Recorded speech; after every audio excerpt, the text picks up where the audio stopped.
Hello കൂട്ടുകാരെ, ഞാനൊരു കഥ പറയാം.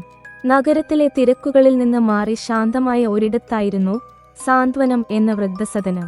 അതിനടുത്ത് തന്നെ തണൽ എന്ന പേരിൽ ഒരു അനാഥാലയവും പ്രവർത്തിക്കുന്നുണ്ടായിരുന്നു. രണ്ടിടത്തെയും അന്തേവാസികളുടെ പ്രിയപ്പെട്ടവളായിരുന്നു നേഴ്സായ പ്രിയ. പകൽ മുഴുവൻ വൃദ്ധസദനത്തിലെ അപ്പൂപ്പന്മാരുടെയും അമ്മൂമ്മമാരുടെയും ബിപിയും ഷുഗറും നോക്കി അവൾ ഓടി നടക്കും. അന്ന് വൈകുന്നേരം വൃദ്ധസദനത്തിലെ 70കാരനായ വർഗീസ് സാറിന് വല്ലാതെ സുഖമില്ലാതായി. മക്കൾ വിദേശത്താണ്, വർഷങ്ങളായി അവർ ഇങ്ങോട്ട് വരാറില്ല. വർഗീസ് സാറിന്റെ കൈകൾ പ്രിയ മുറുകെ പിടിച്ചു.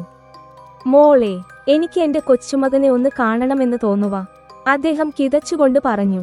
വർഗീസ് സാർ ഉദ്ദേശിച്ചത് അനാഥാലയത്തിലെ 10 വയസ്സുകാരൻ കണ്ണനെയായിരുന്നു. ഇടയ്ക്ക് മതിൽക്കപ്പുറം നിന്ന് അവർ തമ്മിൽ സംസാരിക്കാറുണ്ട്. പ്രിയ പെട്ടെന്ന് അനാഥാലയത്തിലേക്ക് ഓടിച്ചെന്നു.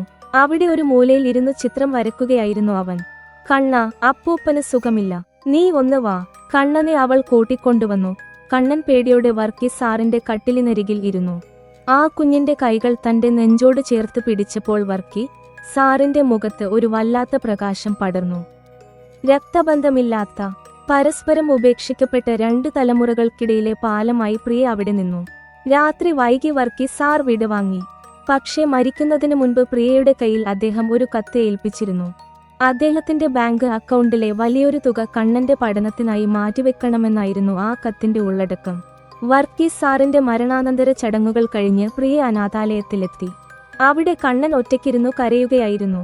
പ്രിയ അവന്റെ അടുത്തിരുന്ന് ആ നെറുകയിൽ തലോടി. കരയണ്ട കണ്ണ, അപ്പൂപ്പൻ പോയിട്ടില്ല. നിന്റെ പഠനത്തിനും സ്വപ്നങ്ങൾക്കും തണലായി അദ്ദേഹം ഇപ്പോഴുമുണ്ട്. പ്രിയ അന്ന് തന്റെ ഡയറിയിൽ ഇങ്ങനെ കുറിച്ചു. വൃദ്ധസദനത്തിലെ ശൂന്യതയും അനാഥാലയത്തിലെ ഏകാന്തതയും ഒന്നിച്ചു ചേരുമ്പോൾ അവിടെ സ്നേഹത്തിന്റെ ഒരു വലിയ കടൽ രൂപപ്പെടുന്നു. ആ കടലിലെ ചെറിയൊരു തോണിയാണ് ഓരോ നേഴ്സും. കൂടുതൽ കഥകൾ കേൾക്കാനായി ചാനൽ സബ്സ്ക്രൈബ് ചെയ്യുക. നിങ്ങൾക്കും കമന്റ് ബോക്സിൽ അനുഭവങ്ങൾ പങ്കുവെക്കാം. ശുഭദിനം.